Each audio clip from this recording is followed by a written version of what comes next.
Hello everyone, welcome to my channel.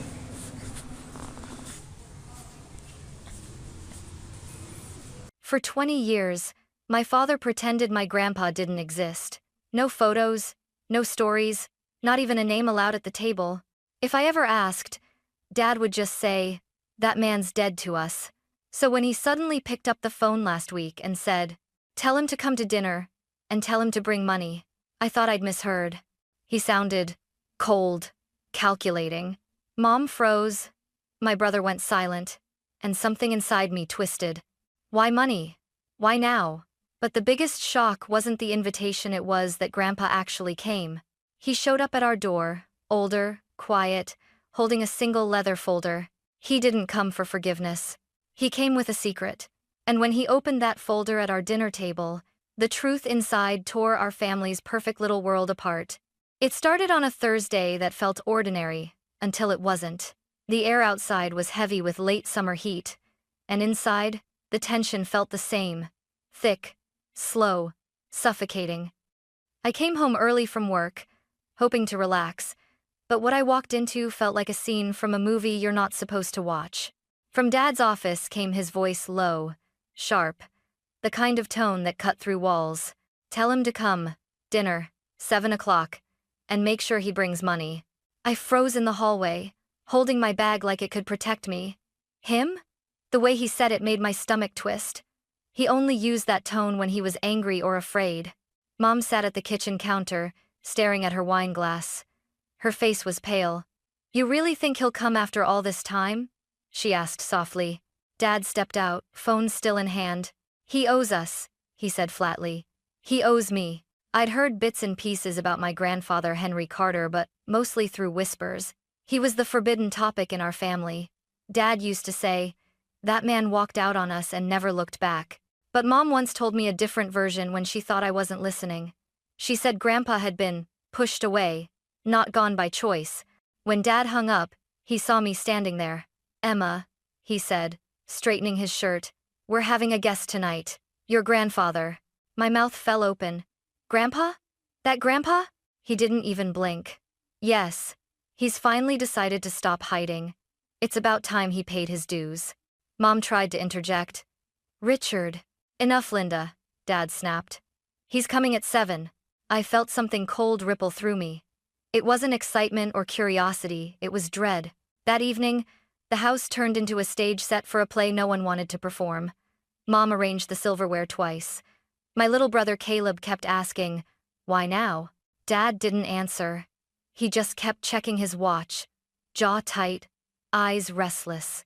At 6:58, headlights swept across the living room curtains. At 7, a slow, deliberate knock echoed through the hallway. When the door opened, I saw a man I'd only imagined tall but slightly stooped, hair silver, eyes piercing blue. He wore a beige coat and held a worn leather folder under one arm. "Henry," Mom whispered. He smiled faintly. "It's been a long time, Linda." Then his eyes shifted to Dad. "You wanted me here. I came." Dad's voice was ice. "Let's eat." And just like that, the war I didn't know existed began around a dinner table dressed in silence. I'd never seen my father look so stiff at his own dinner table. He sat at the head, knife and fork perfectly aligned, shoulders squared like a general waiting for battle.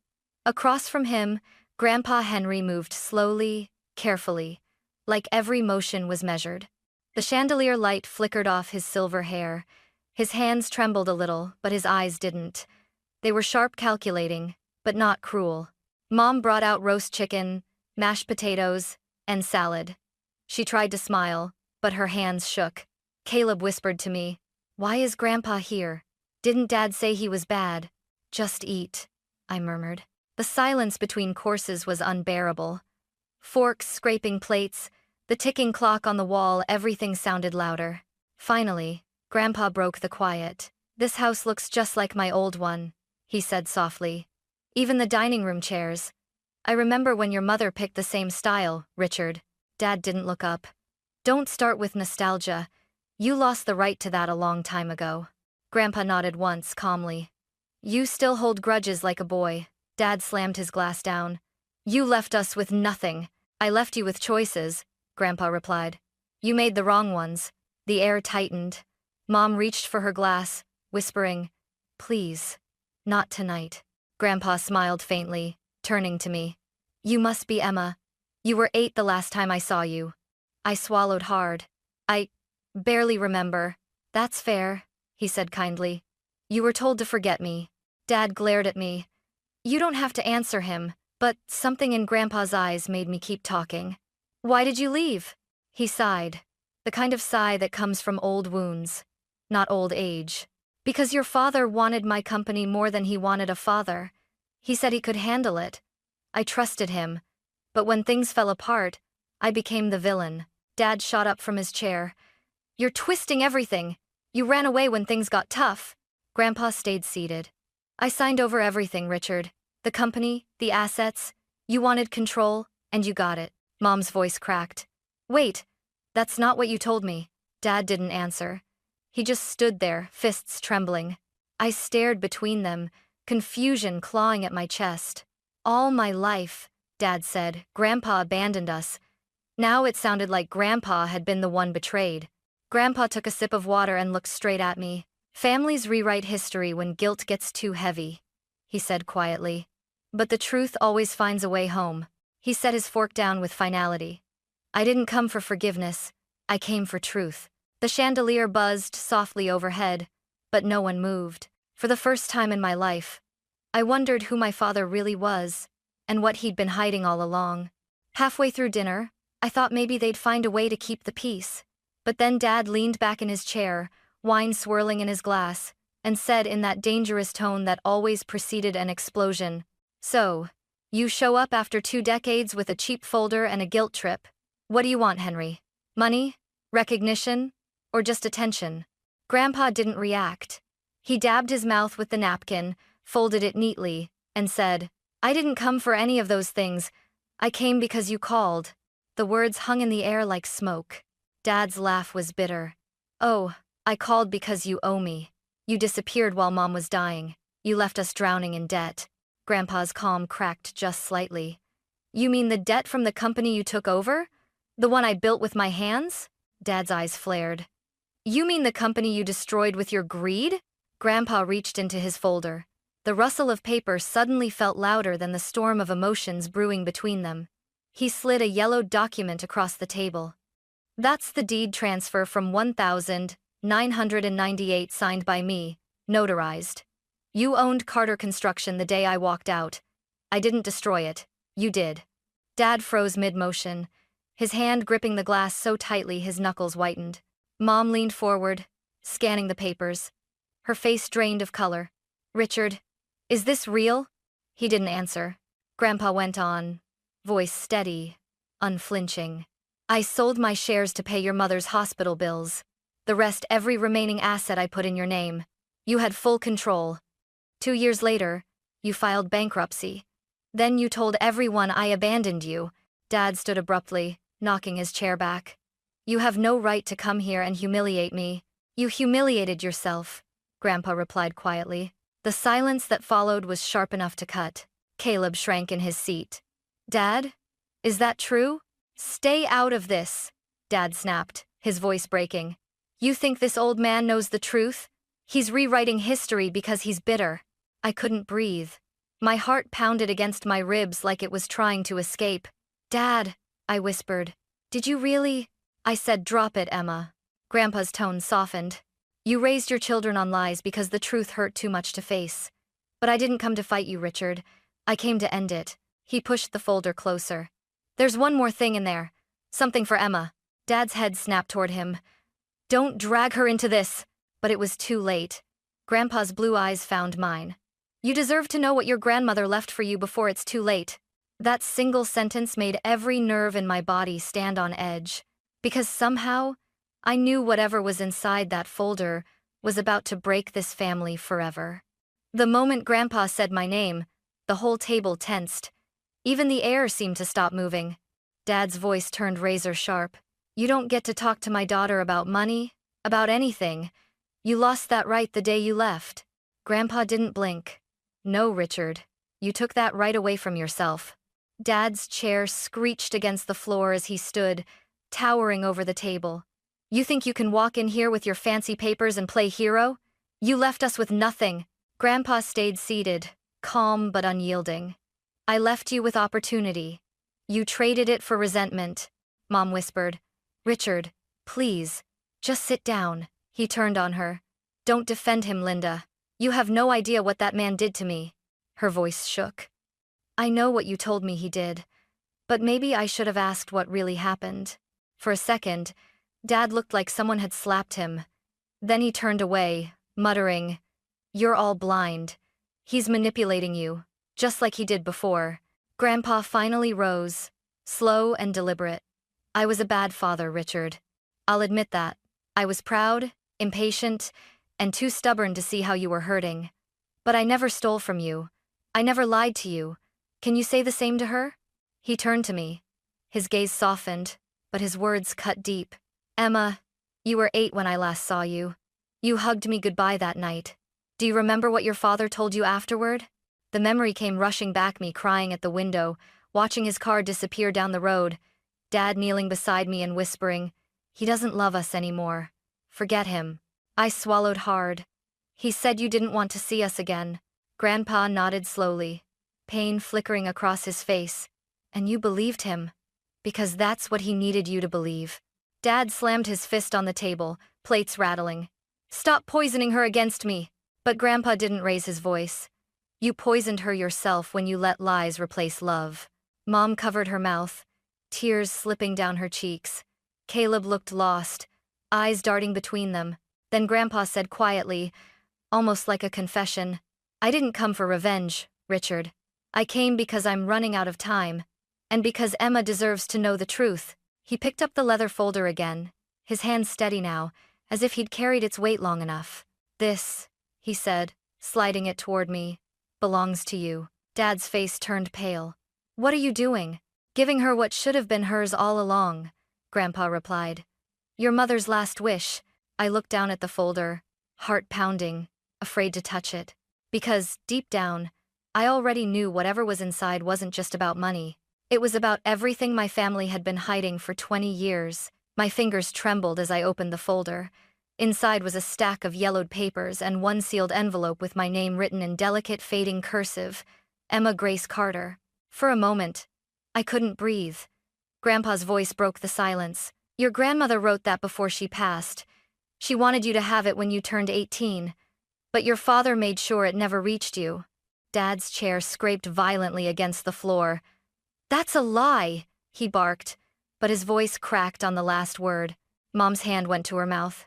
Richard, ignoring him, I tore open the envelope. Inside was a folded letter and a small brass key taped to the corner. My grandmother's handwriting flowed across the page like something sacred. My dearest Emma, if you're reading this, it means I couldn't watch you grow up, but I never stopped loving you. I left a trust fund in your name, money from my savings, not your father's. It's meant for your education and your future, to remind you that love doesn't have conditions. The key opens a safe deposit box at Keystone Bank. Henry will know how to access it. Be kind, be brave, and never let greed define you. By the time I finished reading, my throat was burning. The words blurred through tears I didn't know were falling. Dad snatched the letter from my hands. This is fake. He forged it. Grandpa stood, his chair scraping back slowly. The deposit box still exists, Richard. I never touched it. I knew someday the truth would have to speak for itself. You think you can buy her forgiveness with a few dollars and lies? Dad roared. You ruined my life, now you want to ruin hers? I stepped between them, heart pounding. No one's ruining anyone's life. I just want to know the truth. Truth? Dad spat. You don't understand. That man walked away from his family. Grandpa's tone sharpened. I walked away from your control. You took my wife's inheritance, Richard. You turned it into a weapon. Dad's face went red. That money was mine. Mom's voice broke through the shouting. Richard, stop! You told me it was gone, that his accounts were empty. Dad froze, realizing too late that the mask had cracked. His silence said everything. Grandpa sighed. I didn't come to fight, son. I came to give Emma what should have always been hers. He looked at me gently. You'll find the rest of the documents in that folder. Take the key. Don't let anyone convince you that love should come with a price. Dad stormed out, the front door slamming so hard the chandelier rattled. Grandpa turned to me with sad eyes. "I'm sorry, Emma. I never wanted you to learn this way." And for the first time, I saw him not as a stranger but as the only honest man left in the room. The silence after Dad's car sped off was deafening. You could almost hear the walls breathe. Mom sank into a chair, her face pale and empty. Grandpa stood by the window, the night pressing against the glass like a witness that had seen too much. Caleb whispered, "Is Dad coming back?" No one answered. I clutched the brass key in my palm so tightly it left an imprint. Everything I thought I knew about my family felt like it had just gone up in flames. I followed Grandpa outside. He was standing in the driveway, staring at the taillights vanishing down the street. "He still drives like he's running from something," he said quietly. I swallowed hard. "What was he running from, Grandpa?" "Guilt," he said simply. "And the fear that one day, you'd learn what kind of man he became." The summer air was thick, thunder rumbling somewhere in the distance. It matched the storm inside me. I wanted to scream, to demand answers, to make time go backward, but instead I just said, "Why didn't you tell me sooner?" Grandpa's eyes softened. "I tried." He made sure I couldn't. He took a deep breath. "Your grandmother's trust was supposed to give you choices. Your father couldn't stand the idea that someone else, even his own mother, had power over your future." I felt tears sting my eyes. "He lied to me, Grandpa. My whole life." He nodded sadly. "He lied to everyone. Even himself." The sky cracked open with a flash of lightning. I could feel the electricity in my bones.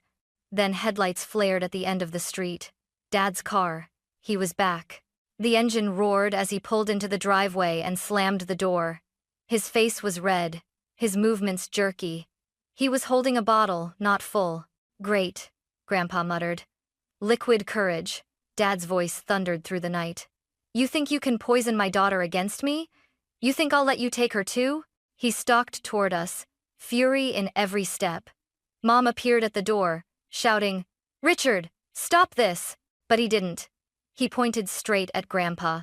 "You always thought you were better than me. You ruined my company, you ruined my marriage, and now you want to ruin my daughter." I stepped forward, shaking.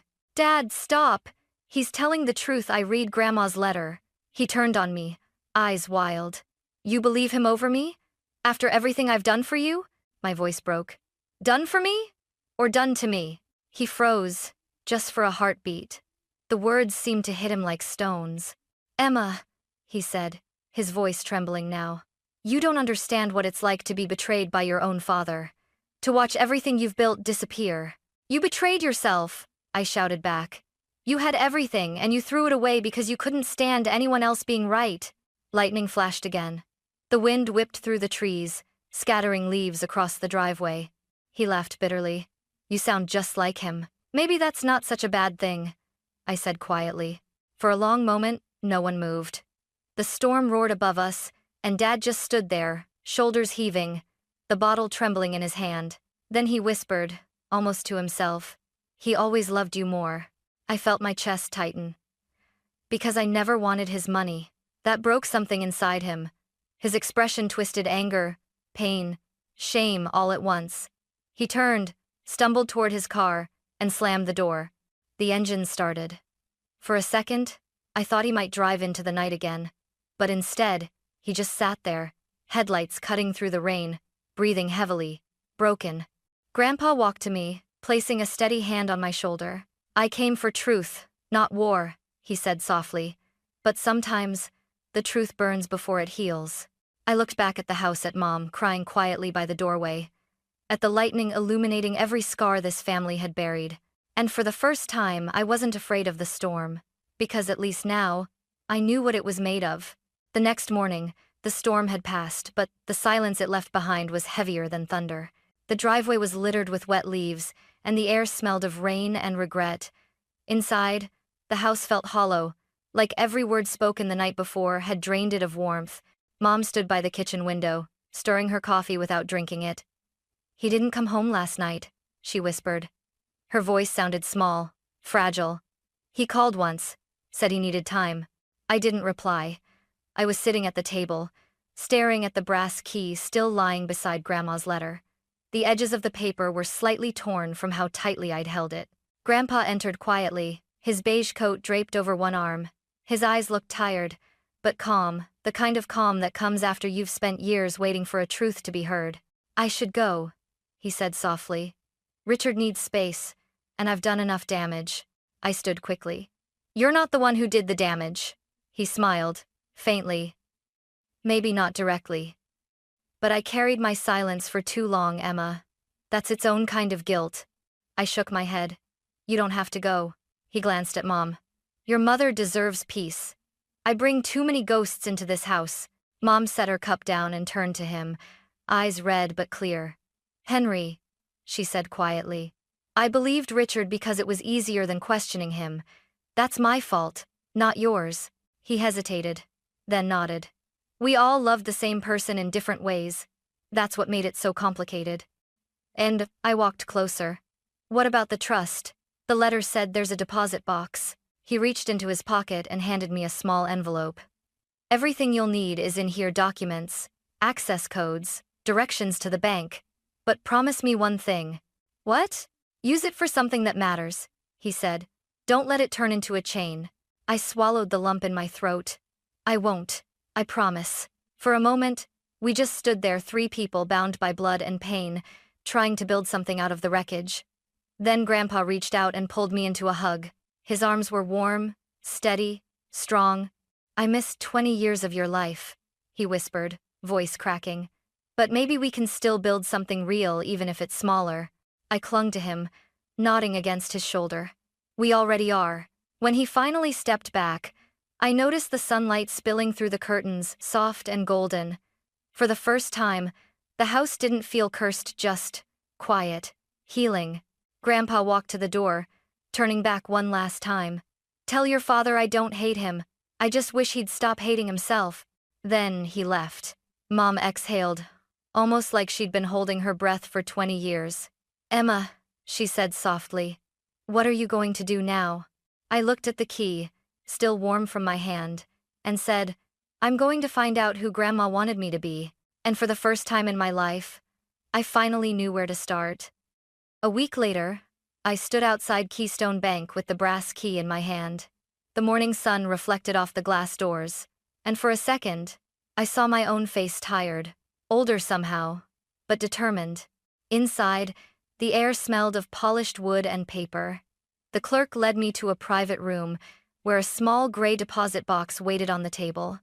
My heart raced as I turned the key. The lock clicked softly, like the sound of a door opening in time. Inside were three things: a stack of documents, a velvet pouch, and another letter, sealed with the same careful handwriting as before. I unfolded it slowly. "My darling Emma, if you've come this far, then you've already chosen courage over comfort. The money in this account isn't meant to make you rich, it's meant to make you free. Use it to build, not to cling. The world has enough people who take. Be one who gives. Love, Grandma." My eyes blurred again, but this time, the tears felt light, not heavy with loss, but with understanding. The velvet pouch held a small gold pendant shaped like a hammer, the logo of Carter Construction. Inside the documents were the trust papers, confirming what Grandpa had said. The inheritance was real. Enough to clear my student loans, pay off Mom's mortgage, and still start something new. That night, I sat at the kitchen table with Mom. The letter and pendant lay between us. "I'm going to use it to start a scholarship," I said quietly, "for students in architecture or construction in Grandma's name." Mom smiled through her tears. "She'd love that." We were silent for a moment, listening to the hum of the refrigerator, the rhythm of a house breathing again. Then my phone buzzed, a message from Grandpa. "Money can build walls or bridges. You're building a bridge. I'm proud of you." I smiled, typing back, "Thank you for coming to dinner." He replied almost instantly, "I didn't bring money, Emma. I brought truth." And that was the difference. As the sun dipped behind the houses, the light in the dining room turned golden, just like it had that night, except this time, there was no shouting, no fear, no lies, just peace. Dad hadn't come home yet. Maybe he never would. But for the first time, I didn't feel angry. I felt sorry because now I knew what he'd lost, wasn't just the company or the money, it was himself. I placed the pendant around my neck, feeling its gentle weight. It wasn't about inheritance anymore. It was about legacy, the kind you build with truth, not with fear. That dinner began with greed, but it ended with honesty. And honesty, once spoken aloud, has a way of rebuilding everything you thought was gone forever.